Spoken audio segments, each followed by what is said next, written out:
سوال یہ ہے کہ کسی گھٹنوں کے درد مریض کے لیے جو بیٹھ نہ سکتا ہو، نماز اور ذکر وغیرہ کے لیے مسجد کے کونے میں چرپائی بچھا دینا یہ جائز ہے یہ ناجائز ہے؟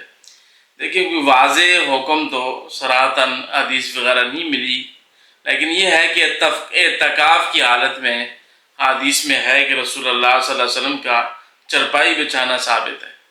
اس لیے فقہائے کرام رحمہ اللہ نے اعتکاف میں ضرورت کے وقت چارپائی لا کر مسجد کے کسی کونے میں رکھ دینے کا جواز کا فتویٰ دیا ہے۔ تو اب یہ آدمی ہے اعتکاف میں بھی نہیں ہے تو اس کے لیے کیا ہے؟ تو آج کل بھائی پہلا حال تو یہ کہ ایسی کرسیاں آ گئی ہیں جہاں پر مریض بیٹھ کر ذکر و اذکار تلاوت وغیرہ کر سکتا ہے۔ بالفرض محال اگر ایک آدمی اس قابل بھی نہیں کہ کرسی پر بھی نہیں بیٹھ سکتا تو اس میں یہ ہے کہ معیوب سمجھا جاتا ہے، مساجد میں بے ادبی ہے، خلاف ادب ہے یہ چیز۔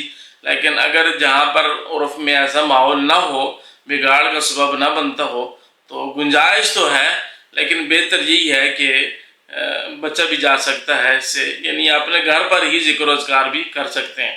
لیکن اگر کوئی شخص زیادہ خواہش رکھتا ہی ہے اس کی تو گنجائش ہے اعتکاف کے معاملے میں کہ اعتکاف کی نیت کر لے، جب بھی مسجد میں وہ اعتکاف کی نیت کر لے اور چرپائی بچھا کر اپنا ذکر و اذکار کر لے۔